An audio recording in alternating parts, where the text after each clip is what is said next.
أعوذ بالله من الشيطان الرجيم بسم الله الرحمن الرحيم إن الله وملائكته يصلون على النبي يا أيها الذين آمنوا صلوا عليه وسلموا تسليما اللهم صل على سيدنا ونبينا وشفينا ومولانا محمد وعلى آل محمد وبارک وسلم۔ محترم خواتین و حضرات، السلام علیکم۔ پیام صبح کے ساتھ ایک بار پھر حاضر میں ہوں آپ کا میزبان انیق احمد۔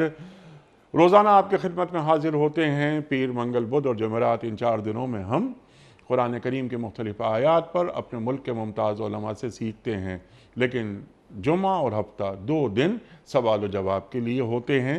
آپ کے سوالات ہوتے ہیں اور عہد حاضر کے ایک جید مفتی صاحب کے شافی جوابات ہوتے ہیں قرآن و سنت کی روشنی میں۔ خواتین و حضرات، اتوار کا جو پروگرام ہوتا ہے وہ ریپیٹ ہوتا ہے، بیسٹ آف دا ویک، وہ ہم آن ایئر کرتے ہیں۔ الحمدللہ یہ 11واں برس ہے اور روزانہ یہ پروگرام ہم آپ کی خدمت میں پیش کر رہے ہیں۔ یہ اللہ تعالیٰ کی طرف سے ایک انعام، ایک فضل، ایک رحمت، ایک سعادت جو اللہ تعالیٰ نے بخشی۔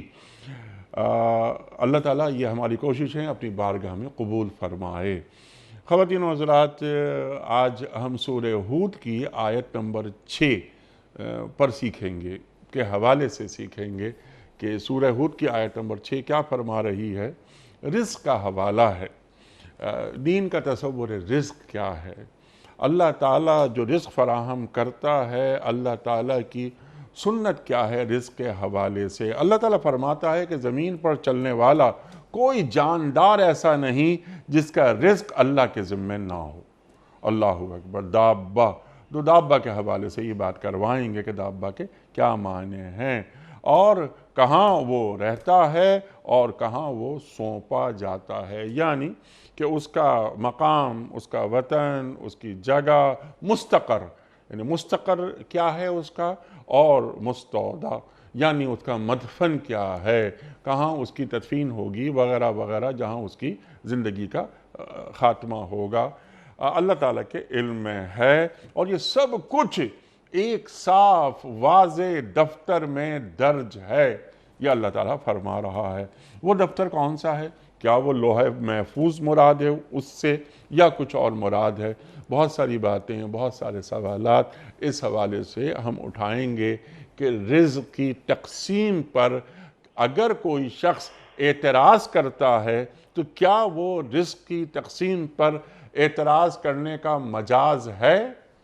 وہ جو تقسیم پہ اعتراض کر رہا ہے، دراصل وہ اللہ پر اعتراض کر رہا ہے، اللہ کی تقسیم پہ اعتراض کر رہا ہے؟ یہ بھی ایک سوال کی شکل میں ہم یہ رکھیں گے۔ ایک سوال ہم یہ بھی رکھنے کی کوشش کریں گے کہ جو رزق کچھ افراد کے پاس حرام ذرائع سے آ جاتا ہے تو کیا ہم اسے بھی رزق کی مد میں آنے والی نعمت شمار کریں گے یا نہیں؟ رزق کی شکلیں کیا کیا ہیں؟ محض یہ جو کھانا پینا، مال و متاع، یہ رزق ہو گیا کہ یا اولاد بھی رزق، علم بھی رزق، اچھے دوست بھی رزق؟ خواتین و حضرات، بہت ساری باتیں اس ذیل میں ہوں گی، سیکھیں گے ہم محترم ڈاکٹر حبیب الرحمان صاحب سے۔ خواتین و حضرات، ڈاکٹر صاحب ہمارے ساتھ شریک پروگرام ہیں اسلام آباد سے، ہمارے ملک کا ایک بہت بڑا نام، اور پیام صبح میں الحمدللہ شروع دن سے آ رہے ہیں، یعنی یہ 11واں برس ہے اور ڈاکٹر صاحب سے ہم مسلسل سیکھ رہے ہیں۔ ڈاکٹر صاحب کو خوش آمدید کہتے ہوئے پروگرام کا آغاز اللہ تعالیٰ کے بابرکت نام سے سورہ ہود اور آیت نمبر 6۔ اعوذ باللہ من الشیطان الرجیم، بسم اللہ الرحمن الرحیم۔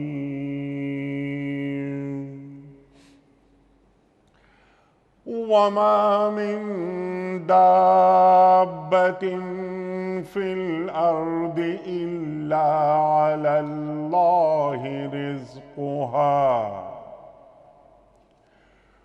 إلا على الله رزقها ويعلم مستقرها ومستودعها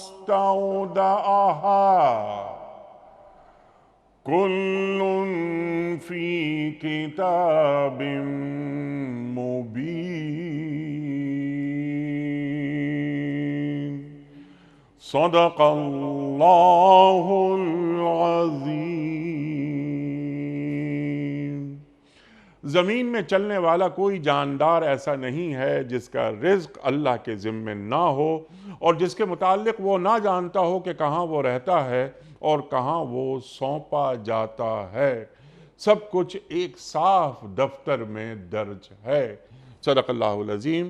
خواتین و حضرات، اس سے پہلے کہ ہم رکھیں آج کے پروگرام کے حوالے سے پہلا سوال محترم ڈاکٹر صاحب کی خدمت میں کوئز۔ کل کے پوچھے گئے سوال کا درست جواب اور آج کا سوال آپ کی خدمت میں۔ کل کا سوال ہمارا یہ تھا کہ سورہ رعد میں دلوں کا اطمینان حاصل کرنے کے لیے کس چیز کا حکم دیا گیا ہے؟ درست جواب اللہ کے ذکر کا۔ الا بذکر اللہ تطمئن القلوب۔ آج کا سوال نوٹ فرما لیجئے۔ زبور کس پیغمبر پر نازل ہوئی؟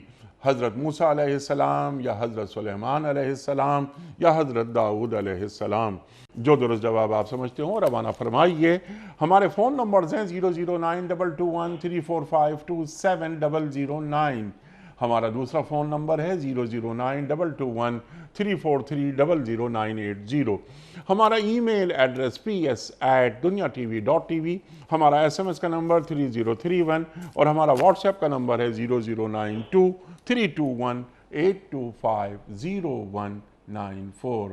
حضرت ڈاکٹر صاحب ارشاد فرمائیے، رزق دینے کا وعدہ اللہ تعالیٰ کا ہے۔ اللہ اکبر، اللہ اکبر۔ دین کا جو تصور رزق ہے یا رزق کے حوالے سے، رزق کی تقسیم کے حوالے سے جو اللہ کی سنت ہے وہ کیا ہے ڈاکٹر صاحب؟ بسم اللہ الرحمن الرحیم۔ جناب انیق صاحب، آپ نے 11 برسوں کا حوالہ دیا۔ آپ علم کی روشنی اور اس کے دیے جلا رہے ہیں، اور ہمارا بھی آپ کے ساتھ وہ جو اس کے کوزے اٹھا کر ساتھ ساتھ چلنا ہے، اللہ تعالیٰ اپنی بارگاہ میں اس کو قبول فرمائے۔ آمین۔ کیا خوب کسی نے اچھا کہا تھا کہ میرا یہ مشغلہ ہے ظلمتوں کی حکمرانی میں، دیے کرتا رہوں روشن، ادھر رکھ دوں ادھر رکھ دوں۔ کیا سبحان۔ بس یہی کام ہونا چاہیے کہ جب تک سانس ہے دیے روشن کرتے رہیں، خود بھی اس روشنی میں جئیں اور دوسروں کو بھی اس کی طرف بلانے کا جو فریضہ ہے اللہ تعالیٰ کی طرف سے وہ بھی ادا کرتے رہیں۔ آج کی یہ جو آیت ہے نا، یہ تو عجیب و غریب قسم کی آیت ہے کہ آدمی اس پر جتنا غور کرے اس کی گہرائی اور گہرائی میں اترتا ہی چلا جاتا ہے، سبحان اللہ۔ اور جتنا اس کو سمجھتا چلا جائے اس کا ایمان اتنا ہی زیادہ پختہ، مضبوط اور مستحکم ہوتا چلا جاتا ہے۔ میں پورے یقین کے ساتھ اور اللہ تعالیٰ کی اس نعمت کو بیان کرتے ہوئے جسے ہم تحدیث نعمت کہتے ہیں، ایک قبرستان میں کسی عزیز کی وفات پر دفن کے لیے پہنچے ہوئے تھے نماز جنازہ کے، تو ابھی انتظار تھا تو کسی صاحب نے یہ تلاوت کر دی۔ شاید کوئی لمحہ ہی ہوتا ہے، آپ اس کی تائید یا اس کا انکار کر سکتے ہیں یا وضاحت اور تصحیح فرما سکتے ہیں کہ جب کوئی آیت اچانک دل میں اتر جاتی ہے اور اس کے معنی کھلنے شروع ہو جاتے ہیں۔ اللہ وہاں کسی نے یہ آیت تلاوت کی، وما من دابۃ۔ یہ وما من دابۃ جو ہے نا، بس اسی نے مجھے پکڑ کے رکھ لیا اللہ اور ابھی تک اس میں جکڑا ہوا ہوں۔ اللہ اکبر۔ اس کا بنیادی مطلب ہے کہ کوئی ایک بھی رینگنے والا کیڑا، کوئی ایک بھی چلنے والا انسان، کوئی ایک بھی رہنے والا، کوئی اور جسے آپ مخلوقات میں سے کوئی بھی نام دے دیں جو چل پھر رہا ہے، جسے کھانے پینے کی حاجت ہے، جسے سونے جاگنے کی ضرورت ہے، جسے اوڑھنے بچھونے کی ضرورت ہے، ایک بھی، وما من دابۃ۔ عربی زبان کا اسلوب یہ ہے کہ اس میں وہ چھوٹے چھوٹے کیڑے مکوڑے جو پتھروں اور زمین کی تہوں میں رہ رہے ہیں جی، اور وہ جو پہاڑوں کی چوٹیوں پر زندگیاں بسر کر رہے ہیں اور جو فضاؤں میں جب وہ گھوم پھر رہے ہیں، سیدنا علی کے وہ تمام خطبے نظر میں آ جاتے ہیں جو انہوں نے نہج البلاغہ میں بیان کیے ہیں کہ کتنے ہی پرندے ہیں جو گھروں سے خالی پیٹ اپنے گھونسلوں سے نکلتے ہیں اور شام کو جب واپس آتے ہیں تو ان کے پپوٹے بھرے ہوتے ہیں. ان کا رزق اللہ تعالیٰ نے کہاں کہاں بکھیرا ہے. سبحان اللہ. کبھی رزق کو ان تک پہنچا دیتا ہے، کبھی انہیں رزق تک پہنچا دیتا ہے. سبحان اللہ. کیا کیا شکلیں ہیں. وما من دابت. ایک مومن کو اگر یہ بات سمجھ میں آ جائے تو وہ رزق کی پریشانی میں کم از کم مبتلا نہیں ہوگا. اسے اس بات کا خوف نہیں ہوگا کہ اگر پاکستان ہندوستان کی جنگ ہو گئی اور اگر یہاں قحط پڑ گیا اور اگر پانی کی قلت ہو گئی اور اگر زلزلہ آ گیا یا 2030 میں کیا ہونے والا ہے. دنیا کی خبریں بڑی ہولناک ہیں. میرے بچے کہاں جائیں گے، کہاں سے کھائیں گے، ہم کیا کریں گے. یہ سارے خوف اس کے دل سے نکل جانے چاہیے، کیونکہ اللہ نے جس کو تخلیق کیا ہے اس کا رزق اس نے متعین کر دیا ہے. اور کیا خوبصورت اور جامع قسم کے دو لفظ ہیں کہ اللہ تعالیٰ، اور یہ دو لفظ ہیں یہ دونوں حوالوں سے سمجھے جا سکتے ہیں. ایک دابہ کی صورت میں، اس کی وضاحت ابھی ہم کرتے ہیں، اور اس کے رزق کے حوالے سے بھی کہ دابہ ہر وہ چلنے والا، رینگنے والا اور اڑنے والا ہر ایک جو بھی مخلوق ہے اللہ تعالیٰ کی، اسے دابہ کہا جا سکتا ہے. قرآن مجید میں کئی آیات میں اس کا ذکر ملتا ہے. جب اس آیت پر دوبارہ غور کیا اور آج پھر آپ نے اس کا حوالہ دیا تو پھر ان احادیث کی بھی وضاحت اچانک جگمگانے لگی کہ جس میں اللہ کے رسول صلی اللہ علیہ وسلم نے فرمایا کہ قیامت کے قریب ایک دابۃ الارض ہوگا، زمین سے کوئی چیز نکلے گی. نہ جانے وہ انسان ہی ہو، نہ جانے وہ کوئی ایسی شکل ہو. ہم ضروری تو نہیں ہے کہ کسی بہت بڑے ہاتھی یا ڈائناسارز کی صورت میں کسی جانور کا تصور اپنے ذہن میں لے کے آئیں. تو دابہ اللہ تعالیٰ کی ہر وہ مخلوق ہے جو اس زمین پر جی رہی ہے، چل پھر رہی ہے، کھا پی رہی ہے، اور زندگی کے وہ بنیادی جو مسائل ہیں وہ اس کے ساتھ وابستہ ہیں. تو ہر ایک کا رزق اللہ نے فرمایا وَعَلَى اللَّهِ. یہ قرآن مجید کا اور عربی زبان کا ایک خاص محاورہ ہے. جب کہہ دیا جائے نا کہ علی اللہ، اس کا مطلب یہ کہ اللہ کی ذمہ داری ہے. یہ اللہ تعالیٰ نے اس کو اپنے ذمے لے رکھا ہے. ہم عام طور پر عرب دنیا میں اور عربی بولتے ہوئے کسی کو کہتے ہیں کہ علیک ھذا، یہ تمہارا کام ہے، اس کو تم نے انجام دینا ہے، یہ تمہاری ذمہ داری ہے. اللہ نے خود فرمایا کہ علی اللہ رزقھا، اس کا رزق اللہ کے جو ہے وہ ذمے ہے. تو پھر جو کام اللہ نے اپنے ذمے لے رکھا ہے اس کے لیے ہم پریشان رہتے ہیں، اور جو کام اس نے ہمارے ذمے لگا رکھا ہے اس سے ہم جو ہے نظریں چراتے رہتے ہیں، اور اس کو ادا نہ کرنے اور کرنے کے حوالے سے بالکل اس کی طرف توجہ نہیں دیتے. ہم نے اپنے کام اللہ پہ چھوڑ دیے ہیں اور اللہ کے کام خود پکڑ لیے ہیں. خود پکڑ لیے ہیں. تو اس اعتبار سے یہ آیت ہماری بہت بڑی رہنمائی عطا کرتی ہے. لیکن ظاہر ہے کہ آیت ایک پہلو سے رہنمائی کر رہی ہے تو شیطان اس میں بے شمار قسم کی وسوسے اور خیالات کی الجھنیں وہ بھی اس کے اندر شامل کر دیتا ہے. پھر اسی آیت سے کچھ نادان لوگوں نے یہ سبق سیکھ لیا کہ جب رزق اللہ ہی کی طرف سے آنے والا ہے تو پھر بھاگ دوڑ کرنے کی ضرورت کیا ہے، محنت کرنے کی ضرورت کیا ہے، بس جو رزق ہے وہ مل جائے گا. یہ اور اس طرح کی دیگر بہت ساری الجھنیں. تو اس اعتبار سے آج کی اس مجلس میں، اس ملاقات میں ہم یہ کوشش کریں اللہ تعالیٰ کی توفیق سے کہ ان تمام چیزوں کو سمجھیں اور سننے دیکھنے والوں کو بھی یہ پیغام پہنچائیں. دیکھیے، پہلی بات جب یہ کہی جاتی ہے کہ اللہ کے ذمے ہے یہ رزق، تو اس کا بنیادی معنی جو تمام علماء اور اہل دانش اور قرآن و سنت سے وابستہ لوگ اور انبیاء بتاتے رہے، رسول اللہ صلی اللہ علیہ وسلم نے اس کی وضاحتیں کی. تاریخ انسانی اور سائنس اور ٹیکنالوجی میں ترقی اس کی باقاعدہ دلیلیں پیش کر رہی ہیں.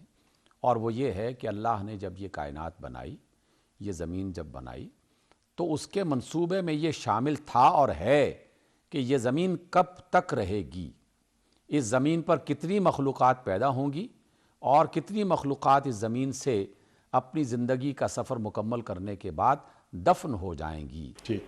تو وہ رب کیسا رب ہوگا کہ جس نے اس بات کا اندازہ ہی نہ لگایا ہو کہ قیامت تک کتنی مخلوقات آئیں گی، انہیں کھانے کے لیے کیا چاہیے، انہیں پینے کے لیے کیا چاہیے، انہیں رہنا کہاں ہے، انہیں کرنا کیا ہے، اس کا پتہ ہی نہ ہو. یہ ممکن نہیں ہے. اس لیے اللہ تعالیٰ نے اس بڑے منصوبے کے مطابق ایک ایک مخلوق کا فیصلہ کر دیا تھا کہ کتنے لوگ، کتنے انسان، کتنے کیڑے مکوڑے، کتنے پرند، کتنے چرند پیدا ہوں گے، اور ہر ایک کا رزق، اس کا انداز کہ یہ گھاس کھائے گا، یہ گوشت کھائے گا، یہ دودھ پیے گا، یہ فلاں فلاں چیزیں کھائے گا، ہر ایک یہ مٹی چاٹے گا، یہ ہوا کے پانی کے اندر بس رہے گا. یہ تمام چیزیں اللہ تعالیٰ کے اس بڑے منصوبے کا حصہ تھے اور ہیں. اس کی وجہ سے ہر زمین پر آنے والی مخلوق زمین پر آنے سے پہلے اس کے رزق کا اللہ تعالیٰ نے بندوبست کر دیا ہے. سبحان اللہ. البتہ اللہ کی کتاب میں جو بہت بڑی کتاب ہے، اتنی بڑی کتاب ہے، اپنے حجم کے اعتبار سے نہیں، اپنی معلومات کے اعتبار سے. حجم تو اللہ ہی جانتا ہے، لیکن معلومات کے اعتبار سے اللہ تعالیٰ خود یہ بتاتے ہیں کہ اس میں ایک ایک چیز درج ہے، کون سی چیز کب کہاں پیدا ہوگی اور کون سی چیز کو کون سا رزق کہاں کس طرح ملے گا. اس اعتبار سے پھر دو لفظ آ رہے ہیں. یہ مستقر، اس کا مطلب ہے کہیں پر کسی بندے کا ٹھہر جانا. انسان کے حوالے سے ہو تو ہم دنیا میں مختلف ملکوں میں سفر کرتے ہوئے، اب دیکھیے کراچی میں اور پاکستان کے دیگر بہت سارے صوبوں میں ایسے لاکھوں انسان ہیں جو ہندوستان سے سفر کرتے ہوئے یہاں پر آ کے ٹھہر گئے. بے شمار لوگ ہیں جو یہاں سے سفر کرتے ہوئے کسی اور دنیا میں جا کے ٹھہر گئے. یہ مستقر دابہ کے حوالے سے ہے یا انسان کے حوالے سے، یا مستقر ان تمام چرند پرند و حشرات کی صورت میں جو بعض اوقات ہزاروں کلومیٹرز کا سفر کرتے ہیں سردیوں اور گرمیوں میں، اور ایک جزیرے سے دوسرے جزیرے تک، ایک بر اعظم سے دوسرے بر اعظموں تک ان کا قیام کہاں ہوتا ہے، انہوں نے بچے کہاں پہ دینے ہیں، انہوں نے جوان کہاں پہ ہونا ہے، واپسی پہ آ کے مرنا کہاں پر ہے، تدفین اس کی کہاں ہونی ہے، یہ سب بھی اسی کا حصہ ہے. لیکن اس کے ساتھ ساتھ اگر اسے رزق کے ساتھ جوڑ کے دیکھا جائے تو یہ دونوں کی نمائندگی کر رہا ہے کہ میں نے جو کھانا ہے وہ دانہ کہاں پہ اگے گا، کہاں سے ہوتا ہوا مجھ تک پہنچے گا، یا مجھے کب کس دانے کے پاس پہنچنا ہے، اپنے کس رزق کے پاس پہنچے گا. اور یہ بھی ہماری زندگی کے بے شمار تجربات ہیں. انیق بھائی، آپ نے یقیناً ایسے زندگی کے اپنے اندر تجربات دیکھے ہوں گے کہ آدمی کو پتہ ہی نہیں ہوتا اور وہ اچانک کسی دوسرے ملک، کسی دوسرے خطے، کسی دوسرے شہر میں پہنچ جاتا ہے، اور حالانکہ صبح اٹھتے وقت سب اہتمام کیا ہوتا تھا کہ آج ہم نے دوپہر میں یہ پکانا اور یہ کھانا ہے، شام کو یہ پکانا اور یہ کھانا ہے، لیکن بعد میں پتہ چلتا ہے جناب اس نے تو کہیں اور کھانا تھا، اس کے لیے تو کسی اور نے پکانا تھا. یہ ہم سب اپنی زندگی کے تجربات دیکھتے رہتے ہیں. دوسری بات یہ کہ یہ مستقر اور مستودع کہتے ہیں جہاں پر کوئی چیز سٹور کی جائے. آپ کسی بھی عرب ملک میں جائیں تو وہاں بے شمار مقامات پر اور مکانوں پر، عمارتوں پر مستودع لکھا جاتا ہے. تو جہاں بھی یہ لفظ نظر آئے اس کا مطلب ہے کہ یہاں کوئی چیز سٹور کی گئی ہے. تو اللہ تعالیٰ نے رزق کہاں کہاں پر سٹور کر رکھا ہے، کس کس شکل میں رکھا ہوا ہے، اور کب اس نے کسی دوسرے شکل میں آ کر انسان کے لیے یا حیوانات کے لیے اسے رزق کا ذریعہ بننا ہے. تو مستقر اور مستودع، کہاں پہ کوئی چیز ٹھہری اور کہاں اسے چھپا کے رکھا ہوا ہے جو اپنے وقت میں جا کے ظاہر ہوگا اور پھر وہ خلق خدا کو وہ فائدہ پہنچائے گا. یہ سب اس کی بڑی کتاب میں، جسے آپ لوح محفوظ کہہ دیں، جسے آپ کچھ اور کہہ دیں، وہاں باقاعدہ لکھا ہوا ہے. تیسری بات جو ہمیں اس الجھن سے نکالتی ہے وہ یہ کہ اگر اللہ نے سب کچھ لکھا ہوا ہے تو پھر مجھے تو کچھ نہیں کرنا چاہیے. دیکھیے یہ بات جو ہے وہ شیطان کی وہ بات ہے جس نے بہکا دیا ہے بہت سارے لوگوں کو اور بھٹکا دیا ہے ہم جیسے بہت سارے انسانوں کو. اگر ہم اس کو اس انداز میں سوچیں کہ اللہ رب العزت نے ہمیں یہاں پیدا کیا، پیدا کرنے کے بعد ہمارے ذمے کچھ کام لگائے کہ تم نے یہ والا کام کرنا ہے اور اس طریقے سے کرنا ہے. اب عبد ہونے کے ناطے سے، بندہ ہونے کے ناطے سے میرے لیے بس یہی کافی ہے کہ میرے رب نے اس زمین پر مجھے رکھ کر اور بھیج کر پیدا کر کے میرے ذمے یہ والے کام لگا رکھے ہیں. ان میں سے ہم چند کاموں کا تذکرہ کرتے رہتے ہیں. نماز پڑھنی ہے، روزہ رکھنا ہے، تلاوت کرنی ہے، اللہ کے ناموں کا ذکر کرنا ہے، ہم یہ بات کرتے رہتے ہیں. لیکن کتاب حمید، اللہ تعالیٰ کی آخری کتاب، بھری پڑی ہے ایسی آیات سے کہ جس میں اس کے ساتھ ساتھ رزق کی تلاش باقاعدہ ایک حکم کے طور پر ہمیں یہ بتایا گیا ہے کہ تم نے اب رزق کو تلاش کرنا ہے۔ اس کی سب سے مشہور ترین آیت یقیناً آپ کے ذہن میں فوراً آ چکی ہوگی، بہت سارے افراد کو پتہ ہے، فَإِذَا قُضِيَتِ الصَّلَاةُ فَانتَشِرُوا فِي الْأَرْضِ وَابْتَغُوا مِن فَضْلِ اللَّهِ۔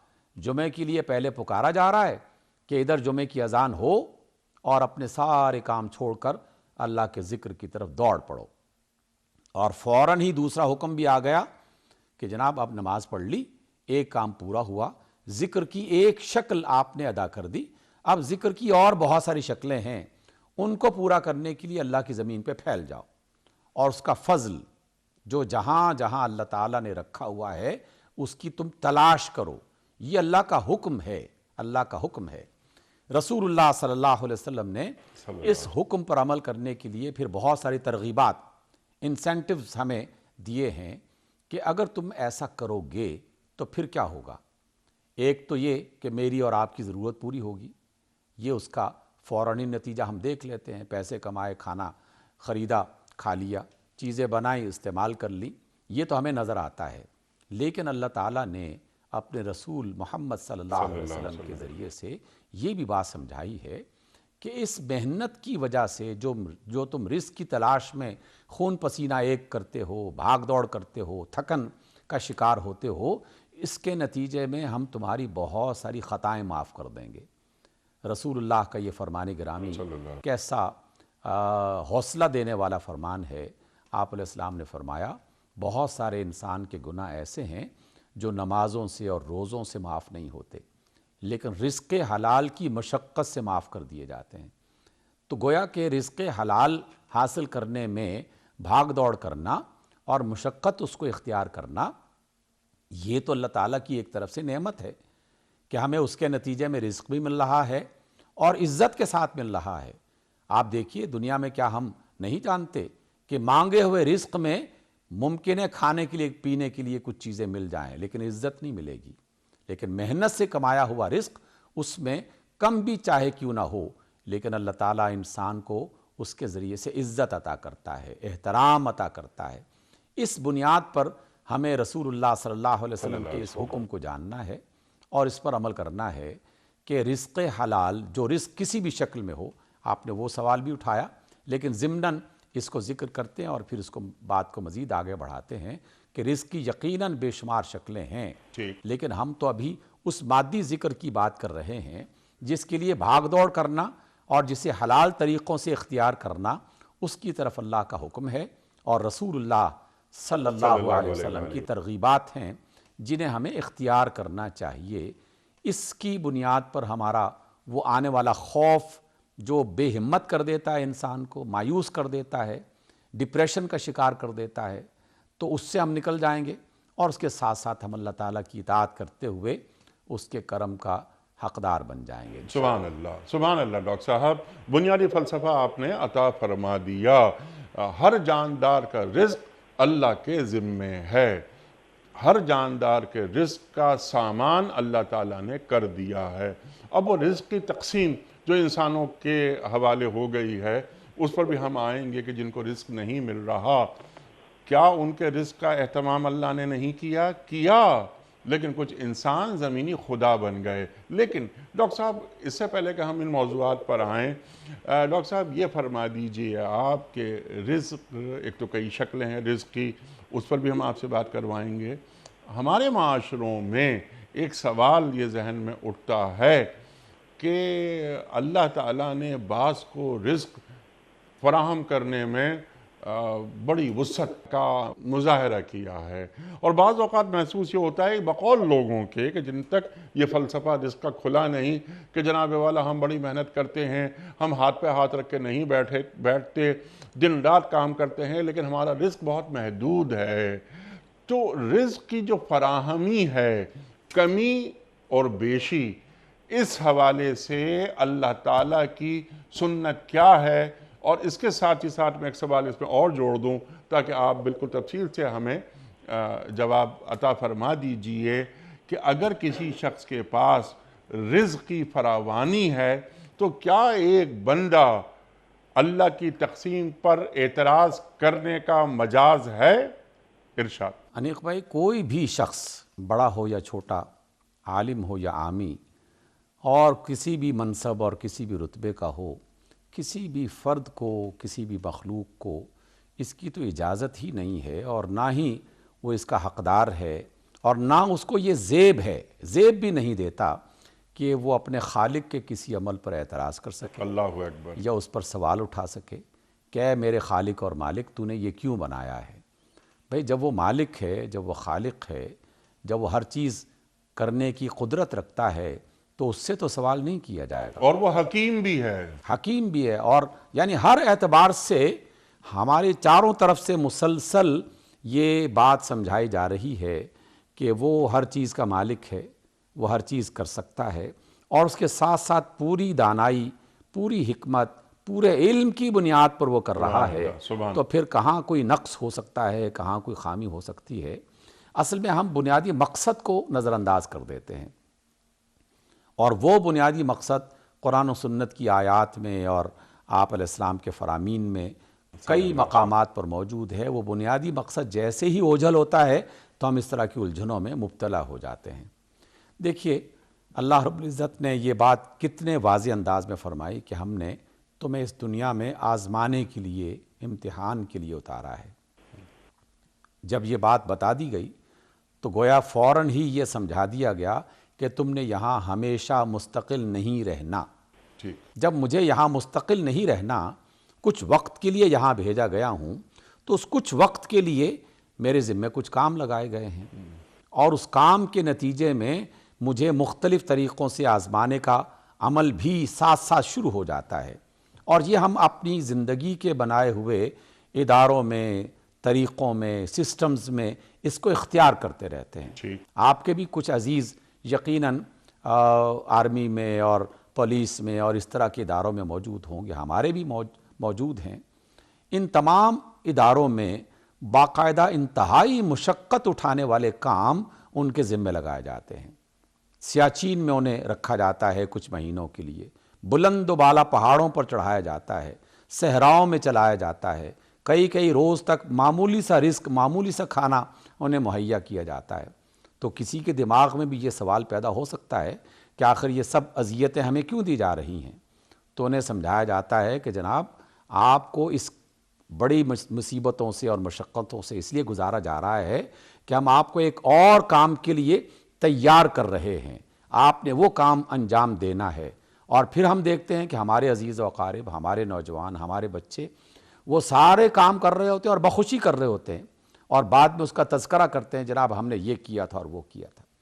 عجیب بات ہے کہ ہمارے اپنے بنائے ہوئے سسٹمز میں سے تو یہ بات بہت اچھی لگتی ہے، اور اس کا تذکرہ ہم بڑے فخر سے کرتے ہیں، لیکن اللہ تعالیٰ کے بڑے ہوئے ایک بہت بڑے سسٹم میں سے اگر اللہ تعالیٰ کسی کو تنگ دست کر دیتا ہے یا کسی کو مال زیادہ دے دیتا ہے، تو جسے زیادہ مال دے دیا وہ فخر اور غرور اور تکبر میں مبتلا ہو کے یہ سمجھنے لگتا ہے کہ ہم خدا ہیں اور یہ مال ہمارا ہے، اور یہ ہم نے اپنی محنت اور اپنی ذہانت اور اپنی کاوش سے ہم نے حاصل کیا ہے۔ قارون کی طرح۔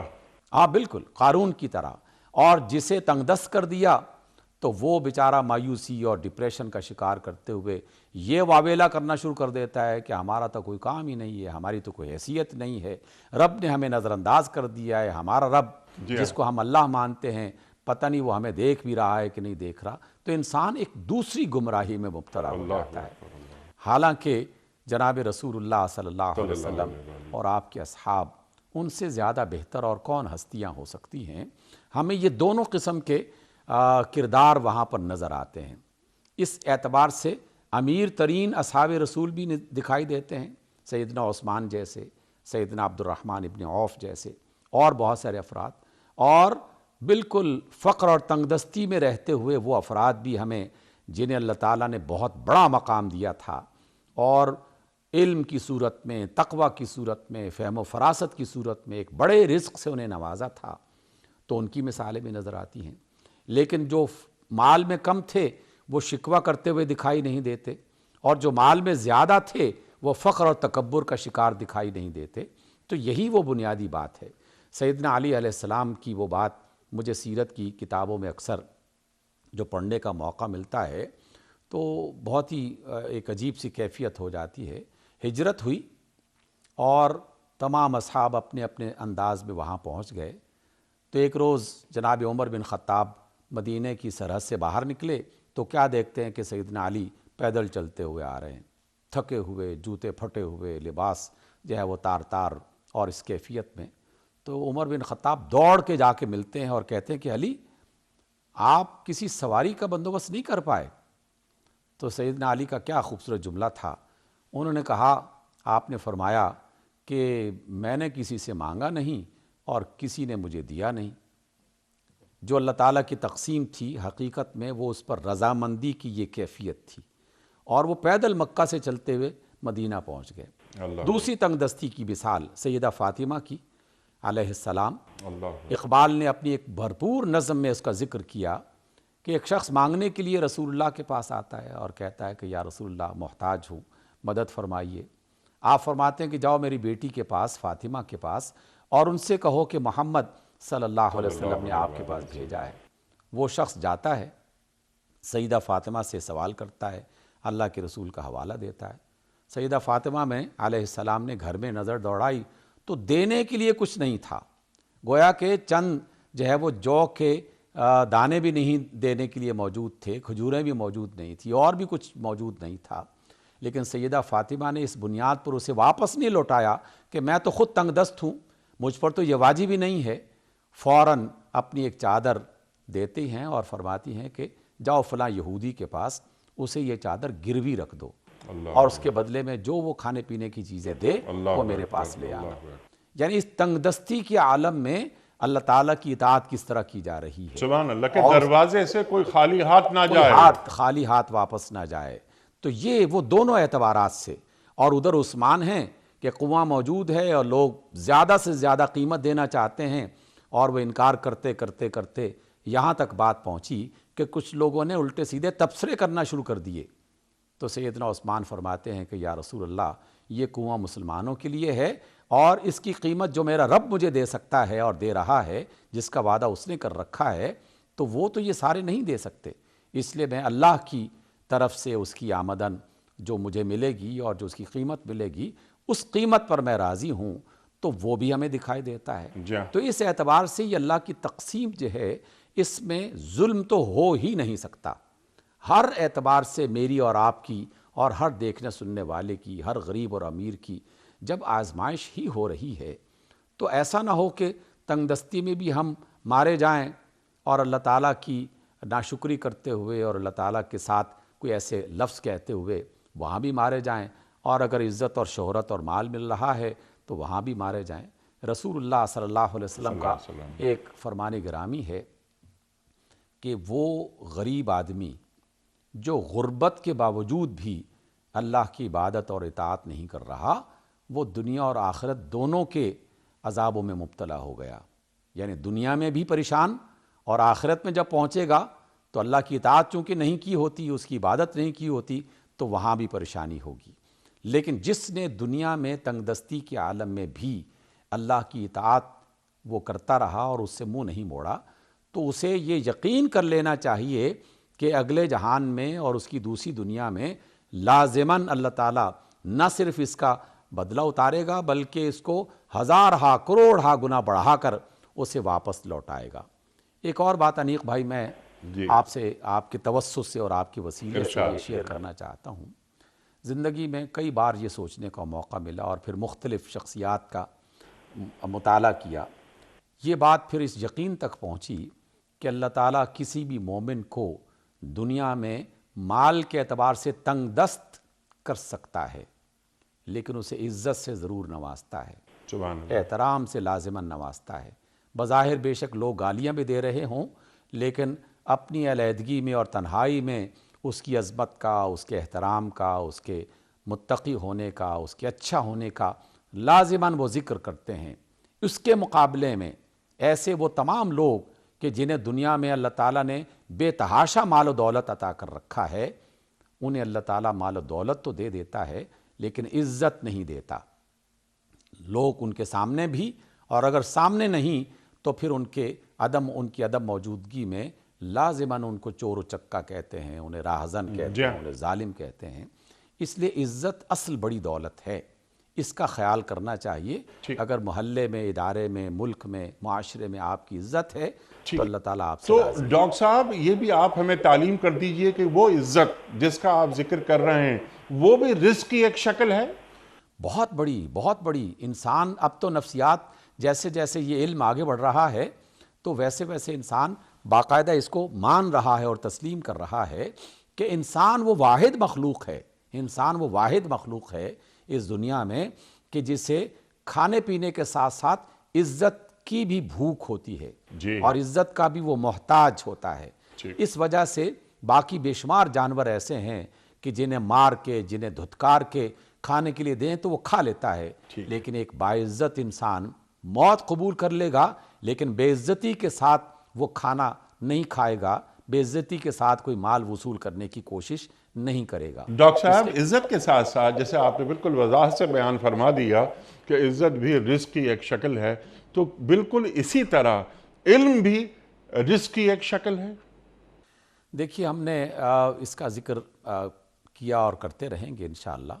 حقیقت میں تو یہ ہے کہ اللہ تعالیٰ کی طرف سے جو بھی انسان کو میسر ہے، جو بھی، اس میں اس کی ذہانت، اس کا جسم، اس کی صحت، اس کی اولاد، اس کے گھر والے، اس کے اچھے خاندان، اس کے اچھے دوست، آپ نے ذکر کیا اپنی گفتگو کے دوران، اس کے اچھے دوست، یہ بھی اللہ تعالیٰ کی طرف سے ایک بہت بڑا رزق ہے۔ یہ بہت، ہر چیز اس کی عطا ہے اور جو بھی عطا ہے وہ انسان کی ضرورت ہے، اور رزق کہتے ہی اس چیز کو ہیں جو میری ضرورت ہو، اور میری اس ضرورت کو کسی بھی طریقے سے اگر پورا کیا جا رہا ہے تو وہ یہی ہے حقیقت میں۔ اس اعتبار سے قرآن مجید کی بالکل دوسری جو سورت ہے، سورۃ البقرہ، اس کی بالکل ابتدا ہی میں یہ بات شامل کر دی ہے وَمِمَّا رَزَقْنَاهُمْ يُنْفِقُونَ۔ جو بھی ہم نے انہیں رزق دے رکھا ہے، علم دیا ہے تو علم کو تقسیم کرو، زندگی دے رکھی ہے تو زندگی کو اللہ کے مخلوق میں فائدہ پہنچانے کے لیے صرف کرو، صلاحیتیں دے رکھی ہیں تو صلاحیتوں کا استعمال لوگوں کے لیے اور خلق خدا کے خیر اور فلاح کے لیے اس کا استعمال کرو۔ ہر چیز اس کے لیے اللہ تعالیٰ نے جو موقع دے رکھا ہے بھرپور استفادہ کرنا بھی چاہیے اور بھرپور فائدہ پہنچانا بھی چاہیے۔ سبحان اللہ۔ اسی بات کو ڈاکٹر صاحب ذرا آگے بڑھاتے ہیں اور آپ اس جگہ لے آئے بات کو کہ اللہ تعالیٰ نے تو اپنی طرف سے رزق کا تمام سامان کر رکھا ہے، لیکن بعض اوقات ہم یہ دیکھتے ہیں، بلکہ بعض اوقات کیا اکثر ہم یہ دیکھتے ہیں کہ پوری کائنات کے اندر بہت سارے انسان، یہاں تو دابہ میں کیڑے مکوڑے حشرات الارض تک شامل ہیں، ہر جاندار جو آپ نے وضاحت کر دی، لیکن رزق کی تقسیم کے حوالے سے کچھ زمینی خدا ہمیں نظر آنے لگے ہیں، وہ رزق کو روک لیتے ہیں، زیادہ رزق ہو جائے تو سمندر برد کر دیتے ہیں، ایسا نہ ہو کہ مارکیٹ میں جو ہماری مونوپولی ہے وہ خراب ہو جائے۔ تو ایسے رویوں کے تعلق سے ہمارا دین کیا کہتا ہے؟ ہمارے پاس بھی اس مملکت خدا داد میں جس میں 97-98% لوگ کلمہ گو ہیں، ہم یہ دیکھتے ہیں، پڑھتے ہیں، چینی روک لی گئی، ذخیرہ اندوزی کر لی گئی، گیہوں کو روک لیا گیا، جو رزق کی یہ شکلیں ہیں ان پر خدا بن کر بیٹھ گئے۔ تو ان کے تعلق سے اللہ تعالیٰ اور اللہ کے رسول صلی اللہ علیہ وآلہ وسلم کیا فرماتے ہیں؟ دیکھیے اللہ جو فرماتے ہیں وہ اگر صحیح انداز میں پڑھ لیے جائیں تو ان کی جرت نہ ہو کہ اس طرح کا کام کر سکیں، رونگٹے کھڑے ہو جائیں ان کے کہ اللہ تعالیٰ نے کیسے کیسے عذاب کا ذکر کر رکھا ہے کہ وہ لوگ جو سونا چاندی جمع کر کے رکھتے ہیں، ہم انہی کو پگھلا کر ان کی پیٹھیں داغیں گے اور ان کی جبینوں پر اسے داغا جائے گا۔ یہ محض ایک استعارہ ہے، حقیقت میں جس رزق کو بھی انہوں نے روکا وہ رزق ان کے لیے ہلاکت کا ذریعہ بن جائے گا، بربادی کا ذریعہ بن جائے گا، اور اللہ تعالیٰ نے، اللہ کے رسول نے انہیں ملعون قرار دیا ہے، المحتکر ملعون، کہ جو بھی ذخیرہ اندوزی کرتا ہے وہ ملعون ہے، اور جو اللہ تعالیٰ کے رزق کو ضائع کرتا ہے وہ شیطان کے بھائی ہیں، اور اللہ تعالیٰ نے اس کے لیے جن عذابوں کا ذکر کیا ہے وہ انتہائی حقیقت میں خوفناک ہیں، کاش کہ ہم لوگ اس کو سمجھ پائیں۔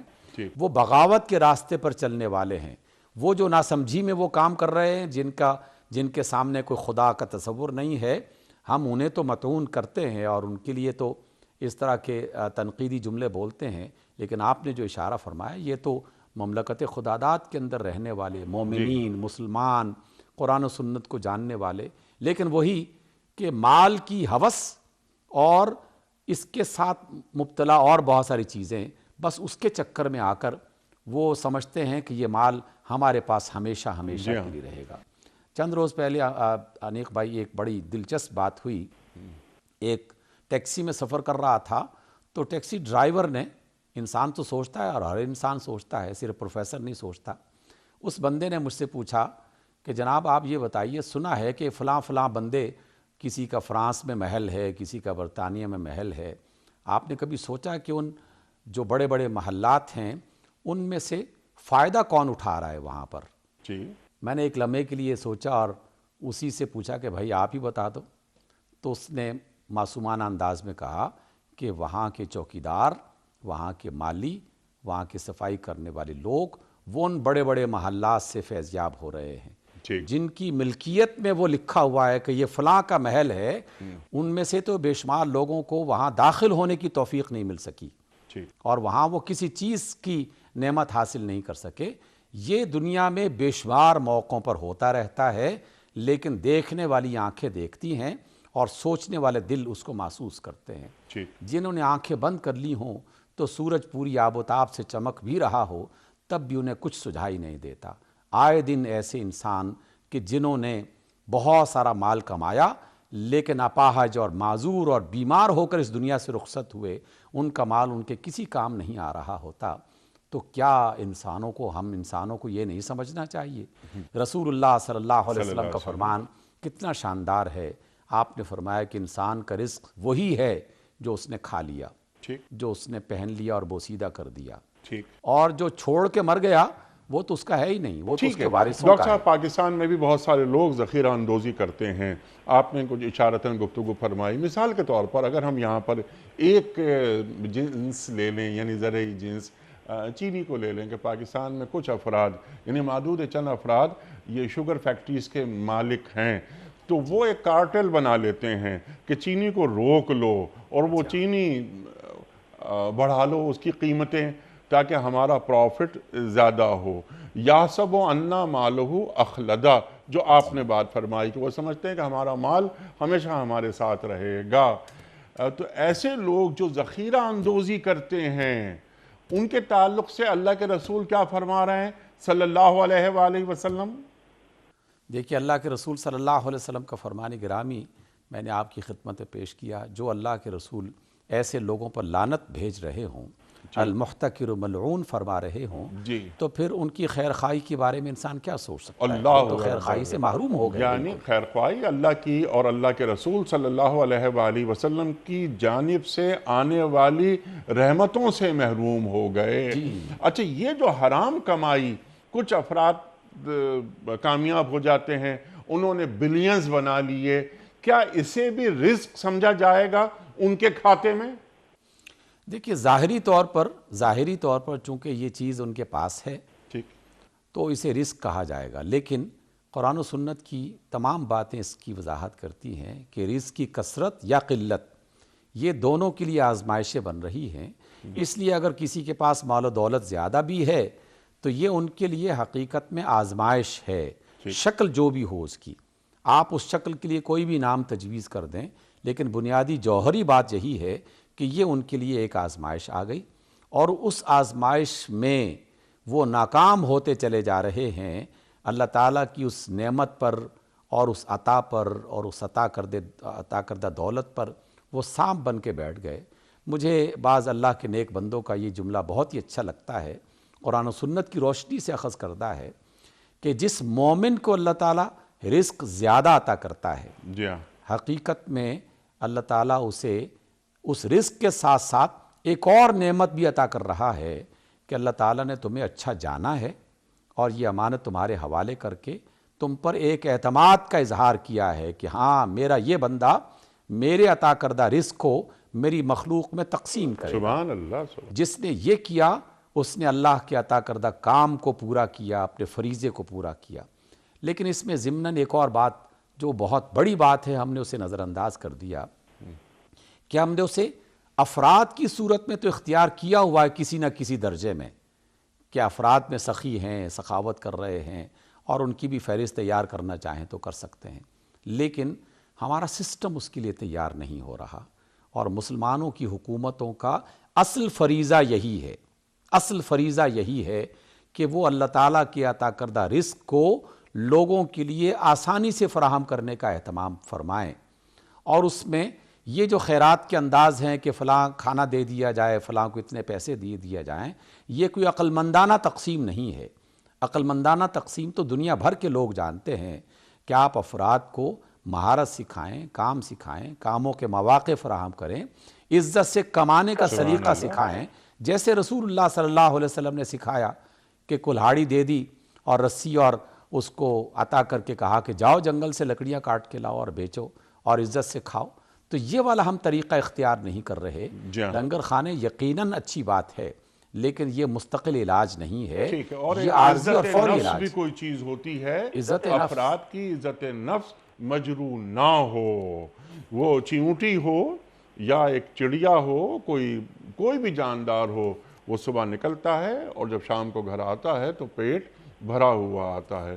تو کیا اچھی بات آپ نے فرمائی کہ یہ جو ہیومن ریسورسز ہیں، یعنی ان افراد سے کام لیا جائے، یہ محض لنگر خانے کھول دینے سے یہ کام نہیں چلتا، اور ان تک رزق پہنچایا جائے، اور یہ حکومتوں کی سطح پر عالم اسلام میں یہ کام ہونا چاہیے۔ اچھا ڈاکٹر صاحب، آخری حصہ لوح محفوظ کا حوالہ آپ نے دیا تھا۔ اللہ یہ فرما رہا ہے کہ یہ تمام چیزیں ایک رجسٹر میں محفوظ ہیں، تو کیا اسے ہم لوح محفوظ جانیں؟ یعنی عمومی طور پر یہی کہا جاتا ہے کہ لوح محفوظ ایک ایسی کتاب ہے، کتاب ہم اسے اس وجہ سے کہہ دیتے ہیں کہ ہماری سمجھ میں وہ بات آ جاتی ہے، لوح تختی اس وجہ سے کہتے ہیں کہ ہمارے سمجھ میں آ جاتی ہے کہ یہ کوئی ایسی چیز ہے جس پر کچھ لکھا گیا ہے۔ اب اس کے لکھنے کا انداز وہ بھی ہم نہیں جان سکتے، اس کی وضاحت نہیں کر سکتے، اور اس کتاب یا لوح اس کی شکل و شباہت بھی ہم متعین نہیں کر سکتے، لیکن کوئی ایسی بہت ہی عظیم الشان اور انتہائی باریک بینی سے لکھی جانے والی وہ چیز ہے کہ جس میں ہر چیز سما رہی ہے، اور جیسے جیسے ہماری دنیا آگے بڑھ رہی ہے سائنس اور ٹیکنالوجی میں اور دریافت میں، ویسے ویسے یہ چیز زیادہ واضح ہوتی چلی جا رہی ہے۔ ہمارے موبائل کی ایک چھوٹی سی چپ میں اگر ہزاروں چیزیں جمع کی جا سکتی ہیں جو انسان کی ایک انتہائی حقیرانہ قسم کی تخلیق ہے یا اس کا ایک عمل ہے یا دریافت ہے، تو رب کائنات وہ کیا کچھ کر سکتا ہے اور اس نے کس طرح کیا ہوگا۔ قرآن مجید کی 20 آیتیں، لیکن ایک آیت ہمیشہ مجھے اس کی وضاحت میں حیران کر دیتی ہے کہ اللہ رب العزت فرماتے ہیں کہ اس زمین پر کوئی ایک درخت ایسا نہیں ہے جس کا کوئی ایک پتا بنتا ہو اور وہ گرتا ہو اور اس کا ذکر اس کتاب محفوظ میں موجود نہ ہو۔ ایک پتا، آدمی عقل جو ہے وہ پریشان ہو جاتی ہے کہ یار دنیا میں کتنے لاکھوں کروڑوں درخت ہیں اور ایک ایک درخت میں کتنے لاکھوں کروڑوں پتے ہیں، اور نہ جانے کتنی مدت تک وہ دنیا میں موجود رہتے ہیں، ہزاروں برس کے لوگ درخت بھی اس دنیا میں پائے جاتے ہیں، ان میں 4-5 ہزار درخت یعنی سال کا درخت تو ہم نے اپنی آنکھوں سے دیکھ رکھے ہیں۔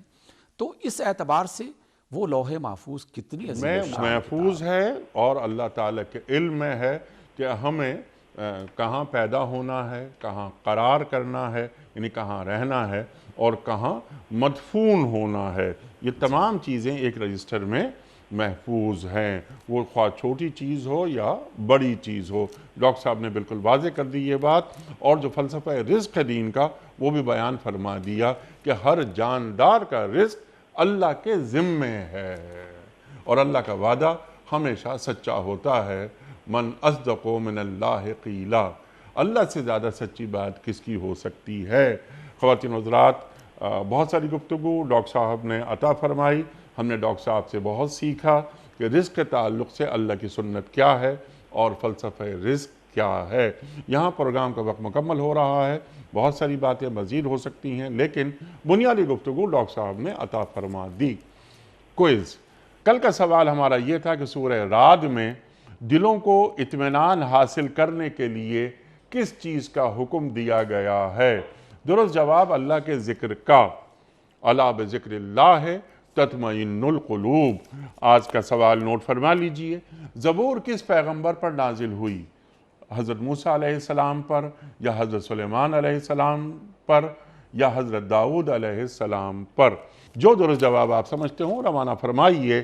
ہمارے فون نمبرز ہیں 00922134527 ہمارا دوسرا فون نمبر ہے 0092213430098 ہمارا ای میل ایڈریس ps@dunyatv.tv ہمارا SMS کا نمبر 3031 اور خواتین حضرات ہمارا واٹس ایپ کا نمبر ہے 009232182509194۔ وقت قرآن دازی کا، کراچی میں کوئی مہمان نہیں، اس لیے ونر کے نام کا اعلان میری ذمہ داری ٹھہری۔ عتیق احمد خان صاحب، عتیق احمد خان صاحب، شہر نہیں لکھا انہوں نے لیکن موبائل نمبر لکھا ہوا ہے، تو موبائل نمبر سے ہم ان کا ایڈریس لے لیں گے۔ تو عتیق صاحب، آپ کی خدمت میں دنیا ٹی وی کی جانب سے دینی کتب پر مشتمل گفٹ ہیمپر آپ کے گھر آپ کا ایڈریس لے کر ہم روانہ کر دیں گے۔ آپ کو بہت بہت مبارک ہو۔ اختتام ہوتا ہے پیام صبح کا روزانہ ایک قول پر، اور وہ قول ہوتا ہے صاحب نہج البلاغہ امیر المومنین حضرت علی مرتضیٰ کرم اللہ وجہہ کا۔